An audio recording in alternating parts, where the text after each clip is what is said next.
আজকের গল্প তমার দক্ষিণেশ্বর মন্দির ভ্রমণ। গল্পটি শুনে আপনাদের যদি ভালো লাগে তাহলে অবশ্যই আমার চ্যানেলটাকে সাবস্ক্রাইব করে দেবেন, দিয়ে আমাদের পাশে থাকবেন।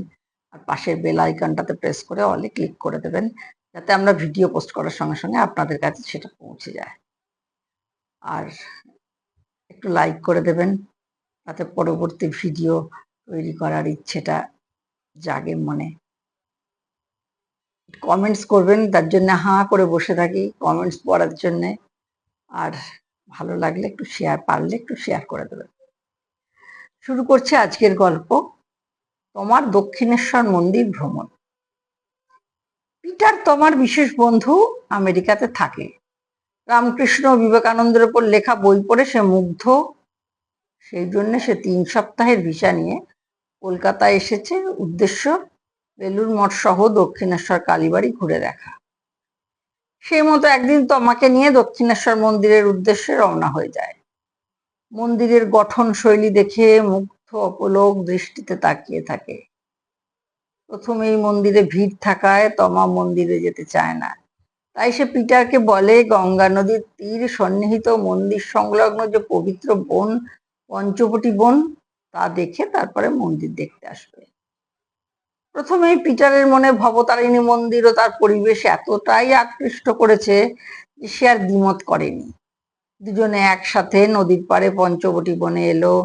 জিজ্ঞাসু পিটারের মনে প্রশ্ন জেগেছে, কোন কোন গাছ দিয়ে পঞ্চবটি বন হয়। তমা প্রাঞ্জল ভাষায় বলে দিল 5টি গাছের নাম গুলো যথাক্রমে অশ্বত্থ, বট, বেল, অশোক ও আমলকি গাছ দিয়ে যে বনানী তৈরি হয় তাকে পঞ্চবটি বলে। পিটার চমকিত হলো এখানে অজস্র হনুমানের অবাধ বিচরণ দেখে।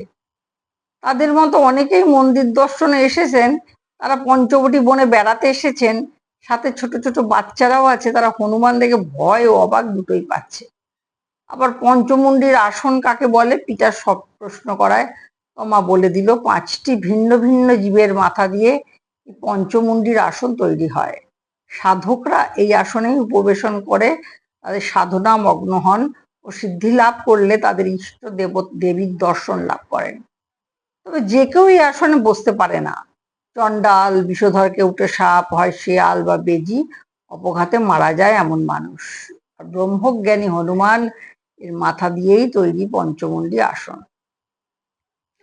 স্রোতস্বিনী হুগলি নদী পাশ দিয়েই বয়ে চলেছে। নদীর জলো ঠান্ডা হাওয়া এসে ওদের দেহ মন শীতল করলো। খোলা জলে সূর্যের আলো পড়ে পিছলে যাচ্ছে বারবার। কিছু অকুতোভয় দামাল ছেলে নদীর জলে ঝাঁপিয়ে পড়ে ডুব দিয়ে নদীর তলদেশে পড়ে থাকা খুচরো পয়সা অবলীলায় তুলে আনছে। কেউ কেউ সাঁতার কাটতে কাটতে দূরে চলে যাচ্ছে, আবার ফিরে আসছে।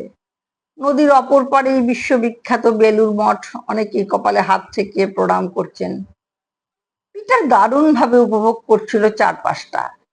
একটু দূরে থাকা ব্যস্ত এক ব্রিজ থেকে, ব্রিজ এর নাম কি যার উপর দিয়ে ট্রেন লাইন ও সড়ক পাশাপাশি চলে গেছে, তমা উত্তর দিল পোশাকি নাম বালি ব্রিজ। হঠাৎ পিটার চমকে লক্ষ্য করলো নদীতে যারা নেমেছিলেন বা নেমে মাথার জল ছিটে দিচ্ছিলেন তারা দ্রুত সিঁড়ি দিয়ে ওপরে উঠে আসছেন। নদীতে থাকা ছোট ছোট নৌকায় মাছের সন্ধানে থাকা জেলেরাও চিৎকার করে সবাইকে সতর্ক করে নদীর জল থেকে সরে আসতে বলছে। কারণটা আর কিছুই নয়, নদীতে জোয়ার আসার সময় হয়েছে। নদীতে টহলরত রিভার ট্রাফিক পুলিশ ও তাদের লঞ্চ থেকে মাইকে সবাইকে দূরে সরে যেতে বলতে বলতে তাদের লঞ্চ নিয়ে এগিয়ে গেল। খানিকটা সময় পরেই ওরা বিস্ফারিত চোখে দেখলো এতক্ষণ ধরে শান্ত হয়ে থাকা নদীর ঘোলা জলে আচমকাই ঘূর্ণি স্রোতের উদয় হলো। একটা চাপা গর্জন শুনে তাকাতেই দেখলো অনেক দূরে তীব্র আওয়াজ করে ফেনীর জলরাশি ছুটে আসছে। ততক্ষণে নদীর চেহারাও পাল্টে গেছে। নদীর পাড়ে সকল পুণ্য লাভের আশা সমবেত ভক্তদের হুড়োহুড়ি করে নদী পাড়ে সিঁড়ি দিয়ে উপরে উঠে যেতে না যেতেই সেই অবাধ্য তীব্র জলের রাশি সজোরে এসে আছড়ে পড়ে সামনের দিকে এগিয়ে চলল। জলরাশির ধাক্কায় নদীর পাড়ে নোঙর করে থাকা দুটো নৌকাও প্রবল বেগে দুলে উঠল।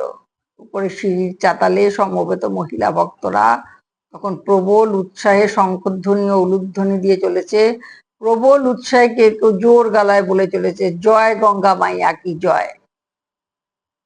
তমা এবার পিটারকে বলল, চলো এবার মায়ের মূল মন্দিরে যাই, মাকে দর্শন করি। পিটারও খুব আগ্রহী, বস্তুত সেও মায়ের মূর্তির দর্শন লাভে সমান আগ্রহী। সে তমাকে ভাঙা ভাঙা বাংলাতে বলল, ওয়েল, আমার খুব ভালো লাগিয়াছে এখানকার পরিবেশ। তুমি আমাকে বলো এ মন্দিরের ইতিহাস, আমি শুনতে চাই।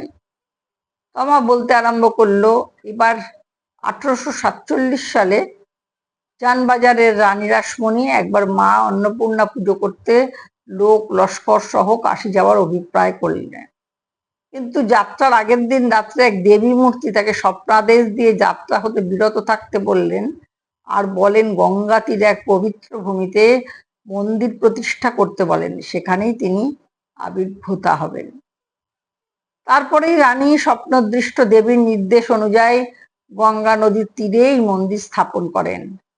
8 বছরের পরিশ্রমের পর মন্দিরটি স্থাপিত হয় 1847 থেকে 1855 সাল পর্যন্ত।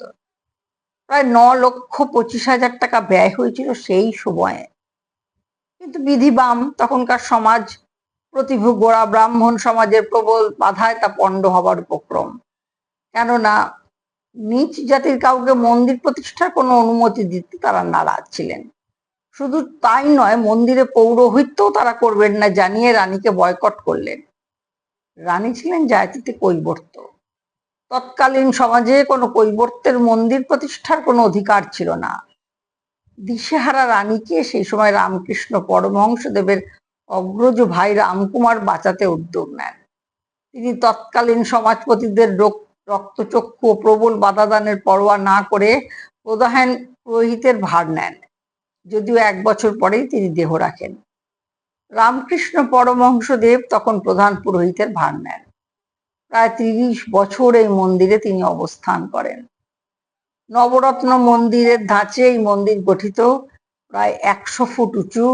1000 রূপোর পাপড়ির ওপর মহাদেবের শায়িত, তার বুকের ওপরে মা পা দিয়ে দাঁড়িয়ে ভক্তদের বড়াভয় দিচ্ছেন। কথা বলতে বলতে তারা মন্দির চাতালে উঠে এলো।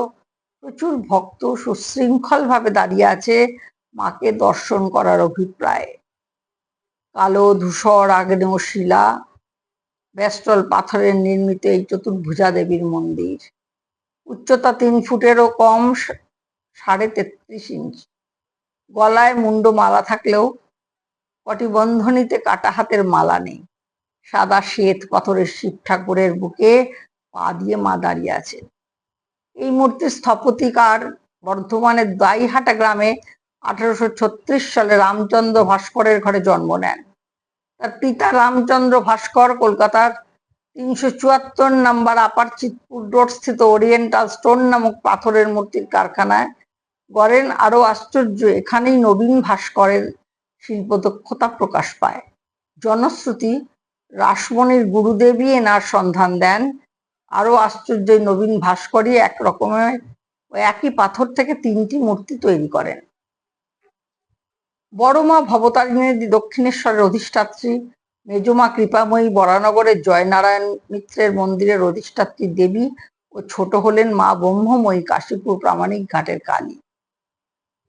এরপর মায়ের সামনে গিয়ে ভক্তিভরে প্রণাম করে ওরা দুজন গেল মন্দির সংলগ্ন যে ঘরে রামকৃষ্ণদেব থাকতেন সেই ঘরে। পিটার দেখলো একদম সাদামাঠা একটি ঘর, একটি ছোট খাট পাতা, ঠাকুরের ছবি ফুলে ফুলে ঢাকা, একটি সুগন্ধি ধূপের মিষ্টি সুগন্ধ সারা ঘরে ছড়িয়ে পড়ছে। অনেকেই ভেতরে মেঝেতে চোখ বন্ধ করে বসে আছেন। তমা ও পিটারও বসে পড়লো। হঠাৎ পিটার শুনতে পেল কে যেন তার কানের কাছে মুখ নিয়ে বলছে, কিরে বেটা, তুই তাহলে এলি আমার কাছে? তো নরেনও বলেছে কিন্তু আমাকে তোর কথা, আমি খুব খুশি হয়েছি রে, ঈশ্বর তোর মঙ্গল করুন। আচমকা কানের কাছে এরকম ভাবে কি কথা বলছে তা দেখার জন্যই পিটার চমকে উঠে চোখ খুলে তাকালো। কোথায় কি? সবাই তো চোখ বন্ধ করেই বসে আছে। আচমকাই পূব দিকের দেওয়ালে চোখ পড়লো, সেখানে ঠাকুরের দণ্ডায়মান ছবির দিকে তাকিয়ে চমকে গেল। ছবিটি কি জীবন্ত? মনে হচ্ছে উনি এক্ষুনি কথা বলবেন, আর মিটি মিটি হাসছেন মনে হলো। উনি বলছেন, কিসে ভয়, কি রে ভয় পেলি? আমি তো আছি।